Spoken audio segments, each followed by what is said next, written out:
Those subtle influences need to be studied carefully if we really want our lives to turn out the way we've planned.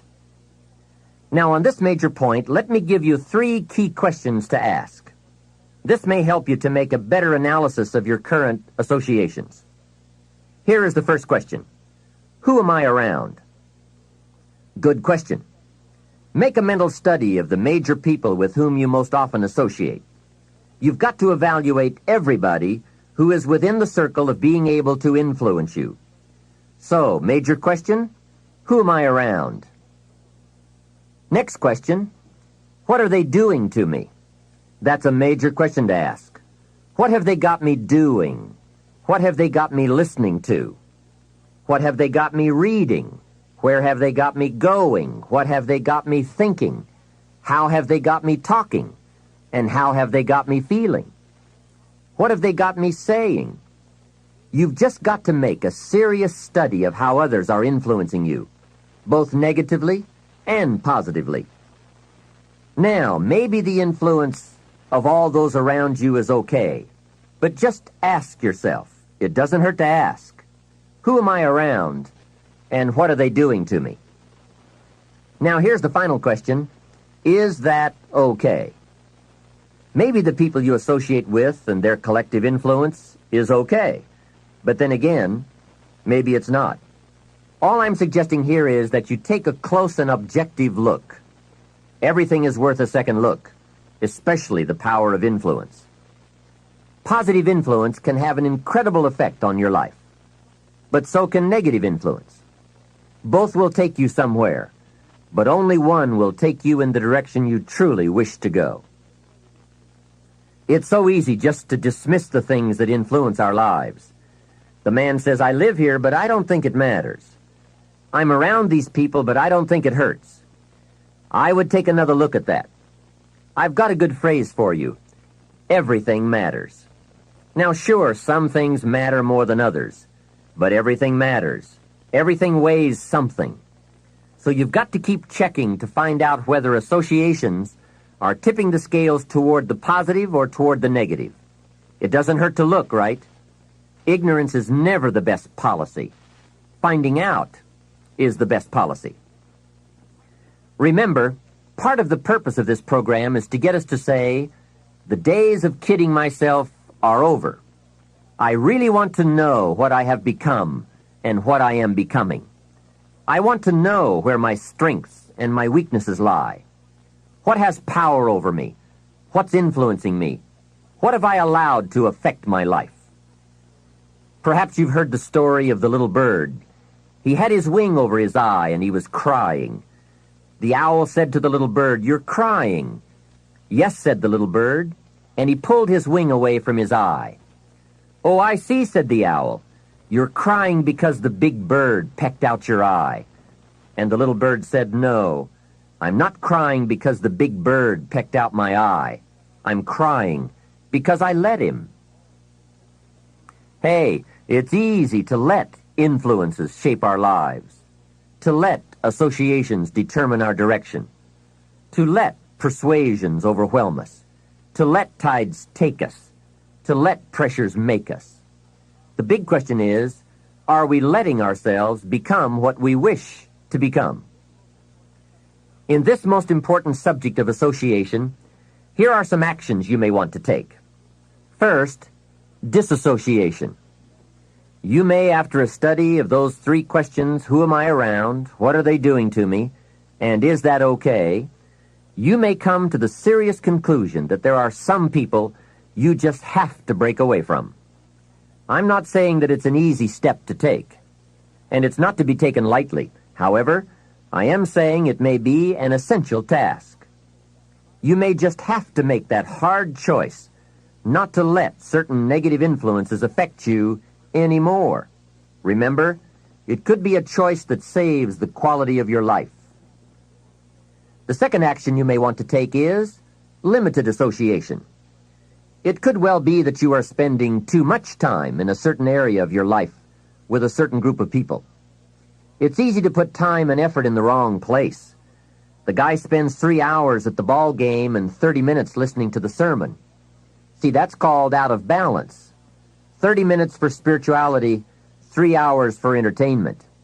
That doesn't weigh well 5 years from now, 10 years from now, when you take a look at the sum total of your values in your life. Here's one of the easy ways to end up with a mediocre average life: spending major time on minor things. Sophisticated people learn to weigh everything before they spend time or money. You've got to weigh before you pay. Whether you're going to spend heavy time or light time, you've just got to weigh. Otherwise, if you're not careful, you can get trapped into spending heavyweight time with lightweight people. Now, it's okay to have casual friends as long as you give them casual time, not serious time. Spend major time with major influence and minor time with minor influence. It's so easy to do just the opposite, but don't let it be said that you fell into that trap.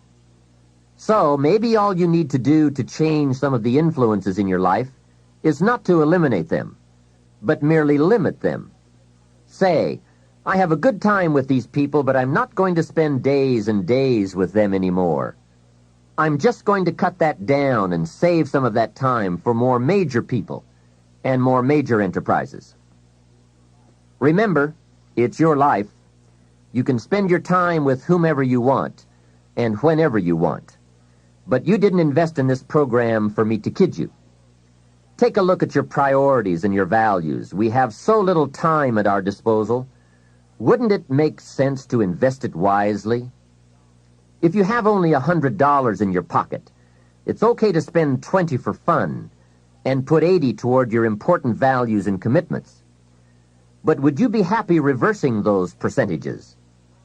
Better to put the majority of your money where you know it will get you a positive return, rather than put it where the taste is brief and the results are poor. Of course, you must be the judge. You must determine whether the situation and the people call for disassociation or limited association. But remember, if it isn't taking you where you want to be 5 years from now, 10 years from now, now is the time to fix it. The third process is the one I most strongly suggest you begin, and that is called expanded association. That is, spending more time with the right people. People of substance and culture, people who understand philosophy and discipline, people of accomplishment and character. Many years ago, Mr. Schoaf said to me, Mr. Rohn, if you truly wish to be successful, you've got to get around the right people. Then he said, it looks like in your present circumstances you're going to have to plot and scheme. And that was true. I had to plot and scheme to get around the right people. On some of those early opportunities I had to be around successful people, I would park my car a couple of blocks away. I knew that if they saw my car, I'd never get in. On more than one occasion, I got the question, how did you get here? To which I would respond, oh, someone dropped me off. And that was me dropping me off a couple of blocks away. Whatever you have to do it. Keep asking the question, who can I get around? Who could I spend some time with who would have a positive influence on my life? I played every trick in the book I could think of to get around the right people, but it was worth it. Now here's the surprise. It is possible for a modest investment to get around major people.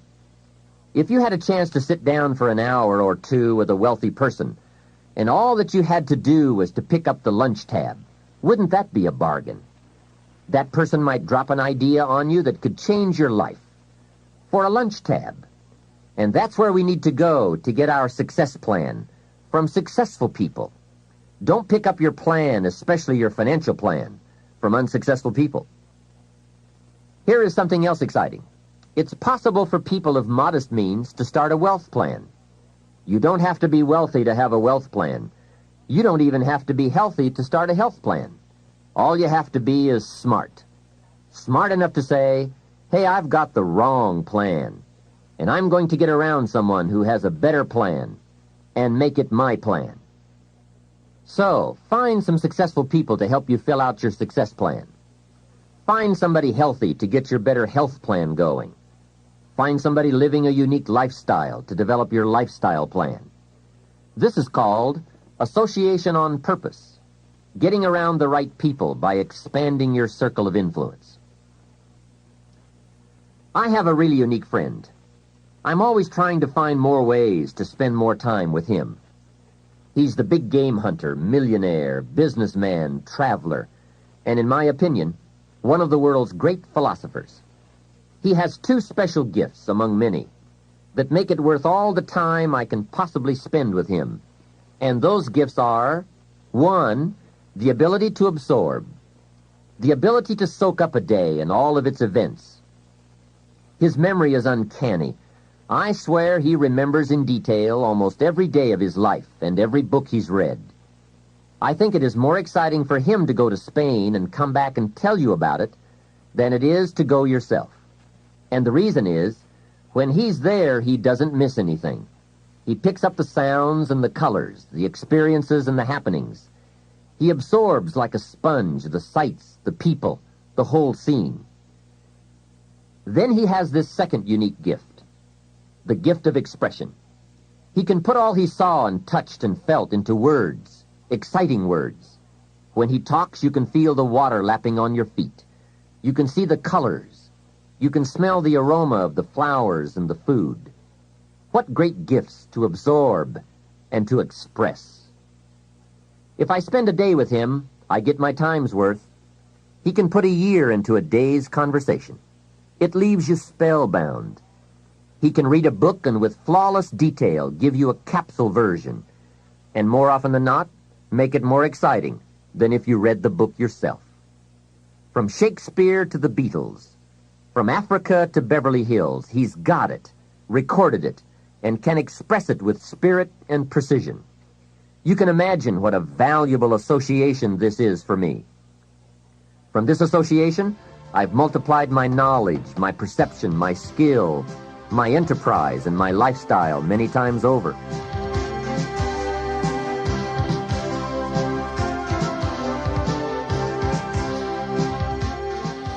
Here's another good question for you. Where do you go for your intellectual feast? Where do you go? Pity the man who has a favorite restaurant, but not a favorite thinker. He's picked out a favorite place to feed his body, but he doesn't have a favorite place to feed his mind. One way to associate with people of influence is through their writings, books, cassette tapes, whatever you can pick up. Maybe you can't meet the person, but you can read his books or listen to his cassettes. Churchill's gone, but he's left some books. Aristotle's gone, but we still have his ideas. Search the catalog for cassettes and libraries for books. Search the magazines, search the documentaries. They are full of chances for association and intellectual feasting. But in addition to reading and listening, we also need a chance to do some talking and sharing. I have some people in my life with whom I spend time on a regular basis, who help me with important life questions, who help me refine my own philosophy, weigh values, and ponder questions about success and lifestyle. We all need associations with people of substance to provide influence concerning major issues: society, money, enterprise, family, government, love, friendship, culture, taste, opportunity, community. Behavior is mostly influenced by ideas, and ideas are mostly influenced by education, and education is mostly influenced by the people with whom we associate. So don't join an easy crowd. Make sure you get around people who can ask the right questions about the latest ideas you've discovered, about your philosophy, your enterprise, your goals, your lifestyle. Go where the demands are high, where the expectations are high, where the spotlight is on to grow, to produce, and to become more than you currently are. One of the great good fortunes of my life was being around Mr. Schoaf those 5 years. During that time, he shared with me, at dinner, on an airplane, at a business conference, in private conversation, with a group, all those ideas that caused me to make the helpful and necessary adjustments in my thoughts and activities. And those daily changes, some so very slight, so very important, added up to such weighty sums in 1 year, 3 years, and 5 years. A big part of the value of this association was having Mr. Schoaf repeat the ideas over and over. You just can't hear basics, fundamentals, major pieces of the philosophy of life too often. Another part was Mr. Schoaf's unique ability to check and measure my progress. That is so important. Measurable progress, and having someone to monitor that progress. I will never forget my first list of goals that I put together after Mr. Schoaf's breakfast lecture on setting goals. My list contained only 4 or 5 items. When I showed it to him, he said, "Is this your list?" I said, "Yes." Then he started asking those very wise questions that all people of success and substance are inclined to ask. He asked, "How about your health goals?" I didn't have any of those on my list. He asked, "How about your investment goals?" Those were lacking. "How about your travel goals, your family goals?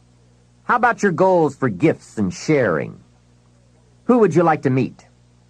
What would you like to become? What skills would you like to develop? Did you ever want to write a book, a poem? Would you like to be a sophisticated person of power and influence and culture? How about education for your children? Would you like to be debt-free? How about a splendid library stocked with the best of books? Would you like to make some new friends? Did you ever want to parachute out of an airplane? Fly a glider? Own a music library? Would you like to see New York? Visit Paris? Explore Rome? Do you need a ranch someday? A cabin in the mountains? Is there something you'd like to prove? A mark you'd like to make? Wow! What a mind-expanding conversation that was. And this was only one of many to come over those 5 years. What fantastic help it is to have someone who can ask the right questions. Remember, it's not just the answers that are important. It's the questions. Some of the most valuable influence comes from people with the awareness and skill to ask the major questions. Here's a project you might consider. Choose 2 or 3 people for whom you have a great respect. Ask each of them to make a list of the major questions they would ask if they wanted to help someone make the best choice that would lead to a successful and happy life. If you get 3 lists, you will be surprised at the difference among them.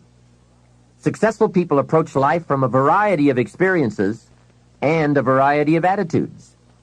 Now from these questions, you may get enough homework to get busy on for years to come. Another benefit of my association with Mr. Schoaf was that I kept growing in experience, knowledge, and accomplishment, and was able to bring all that value to the same basic questions. What a learning experience that was. Some of the early questions I had shrugged off, I now saw a growing importance they had.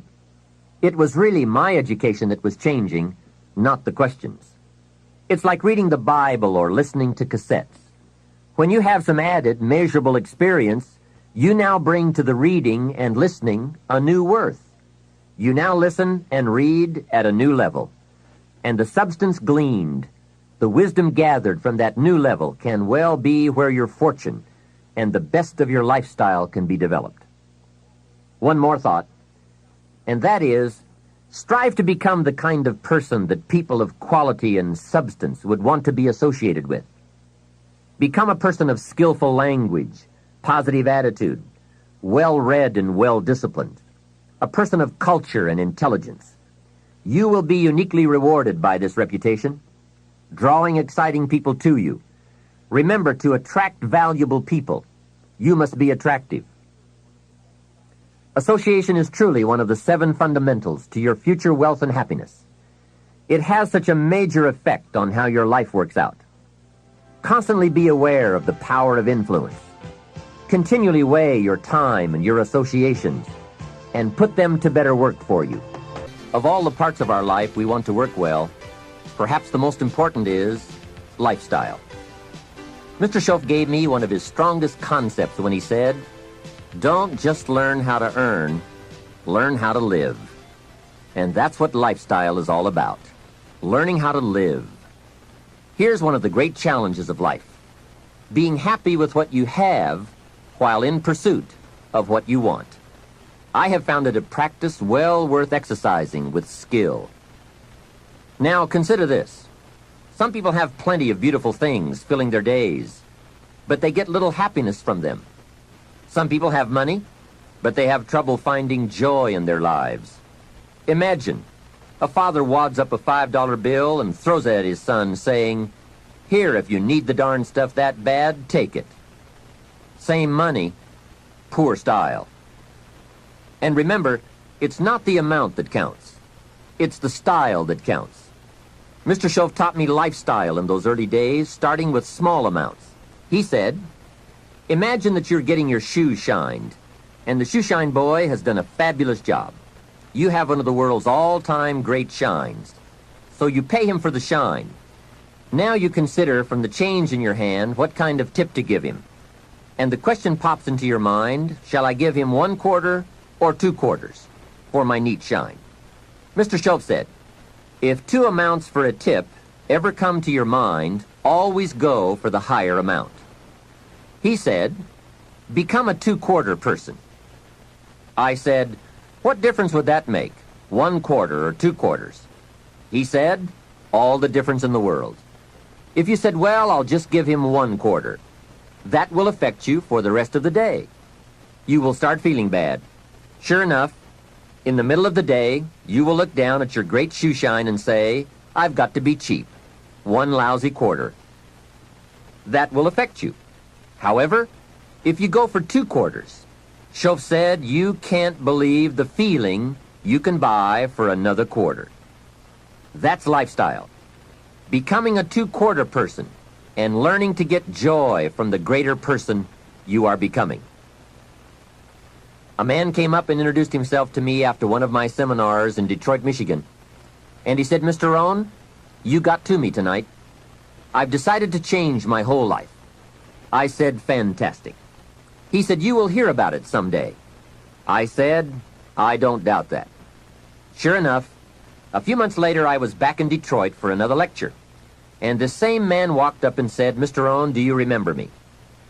I said, I do. You are the man who said he was going to change his life. He said, that's me, and I've got to tell you a story. Here's the story he told me. After the last seminar, he said, I started thinking about ways to begin changing my life. And I decided to start with my family.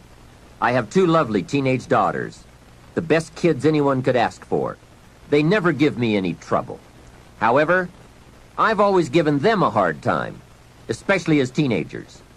One of the things they dearly love to do is to go to rock and roll concerts, to see their favorite performers. Now, I've always given them a hard time on this subject. They would ask to go, and I would say, no, I don't want you to go. The music is too loud. You'll ruin your hearing. And besides, it's the wrong crowd. I would always give them a hard time. Then they would beg, please, Daddy, we want to go. We don't give you any trouble. We're good girls. Please let us go. Well, after they had begged long enough, I would reluctantly throw them the money and say, okay, if you have to go that bad. So that's where I decided to start to make some changes in my life. Then he said, here's what I did. Not long ago, I saw this advertisement that one of my daughter's favorite performers was coming to town. Guess what I did? I went down to the concert hall and bought the tickets myself. Later that day, when I saw my girls, I handed them this envelope and said, daughters of mine, you may not believe this, but inside this envelope are your tickets to the concert that's coming to town. I knew it was one of their favorites. They could not believe it. Then I told them one more thing. I said, begging days are over. Now my girls really couldn't believe it. Finally, I made them promise not to open the envelope till they got to the concert, and they agreed. Now comes concert time. When they arrive, they open the envelope and hand the tickets to the usher. He says, follow me. And he starts down front. They say, wait a minute, something must be wrong. The usher looks at the tickets and says, Nothing is wrong. Follow me. They walked down front, 10th row, center. Now the girls really cannot believe it. He said, I stayed up a little late that night, and sure enough, around midnight, my daughters came bursting through the front door. One of them lands in my lap, the other one has her arms around my neck, and they both say, you have got to be one of the world's all-time great fathers. What a neat story. What a great example of how it's possible, with just a change in attitude and a little thought, to live the good life. Same money, different style. Remember, the challenge is to get joy from your life and what you have to share. It's not the amount that counts. It's the uniqueness, the love, and the attitude that counts. Even people of modest means can experience a sophisticated lifestyle. They simply learn to save up some of their Pepsi money for a bottle of fine wine. Don't spend all your money a quarter at a time. Save up and buy something of special value, something fine, or something that lasts, or something you are proud of, or a gift of value to give to someone special. Even with modest means, you can save your candy money for a concert. And for a sophisticated person, a few may be better than many. Better a few treasures than a house full of junk. Lifestyle is a matter of awareness, values, education, and disciplined taste. It is an art that brings joy as it's practiced, not just a subject to be studied. It is the deliberate decision to savor and enjoy all the experiences and possibilities of life. Lifestyle means expanding your knowledge and experiences from the influence of books, people, films, and new adventures. So take advantage of everything and everyone with whom you come in contact. You can begin expanding your lifestyle today. Think of something you can do today to make you feel richer and better about yourself and your life. Make a phone call. Reserve tickets to a concert. Buy some unique music records. Send flowers. Send a thank you note. Plan a trip of new discovery. Begin to read a classic.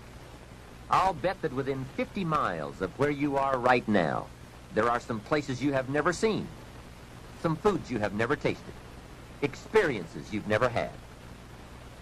I grew up in Idaho, and I've never been to Yellowstone Park. And part of it is in Idaho. Thousands of people from all over the world have traveled to Yellowstone. Old Faithful? Doesn't everyone know about Old Faithful? Hey, I've been to Africa, but not to Yellowstone. Isn't it easy to miss something? Isn't it often easier not to do something, see something, experience something? Hey, let's all set a new goal not to miss anything, especially things within our reach, within travel time, walking time, effort time. And that's the key word, effort. Remember, all good things are upstream. A conscious act from a unique thought. That's where the pleasure is. And the act serves as a bridge between dreams and reality. So develop your lifestyle a little more. Your style of seeing, giving, sharing, enjoying. It's not the amount that counts, but the experience of choosing to live with style. I remember saying to Mr. Schoaf one time, if I had more money, I would be happy. And he gave me some of the better words of wisdom when he said to me, Mr. Rohn, the key to happiness is not more. Happiness is an art to be studied and practiced. He said, more money will only make you more of what you already are. More will only more quickly send you on to your destination. He said, if you're inclined to be unhappy, if you get a lot of money, you will be miserable. More money will only make you more. More money will only amplify. If you're inclined to be mean and you get a lot of money, you will be a terror. If you're inclined to drink a little too much, when you get a lot of money, you can now become a drunk because you can drink everything. So style is not more. Style is an art, a genius, a design. Lifestyle is reserved for those who are willing to study and practice the higher arts of life. Lifestyle is culture, music, dance, art, sculpture, literature, plays, concerts. Lifestyle is a taste of the fine, the better, the best. Mortimer Adler, the philosopher, says, if we don't go for the higher tastes, we will settle for the lower ones. So develop an appreciation for the fine. That is a worthy purpose. Developing an appetite for the unique things in life. Study the art and reach for the best. To have the best in the time we have available to us, that is the quest. Remember, it's not the amount, it's the imagination.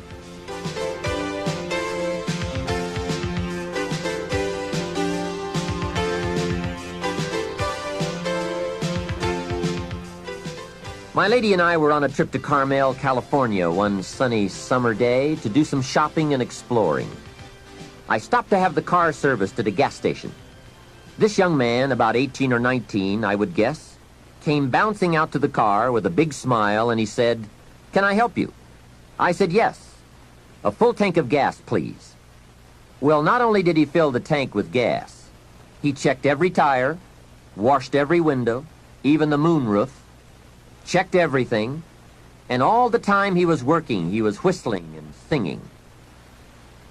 My lady and I couldn't believe all the service and his obvious happiness. The young man brought me the bill, and as I was signing it, I said, "Hey, you really have taken good care of us. I appreciate it." And he said, "I really enjoy working. It's fun for me. I get to meet nice people like you." We couldn't believe it.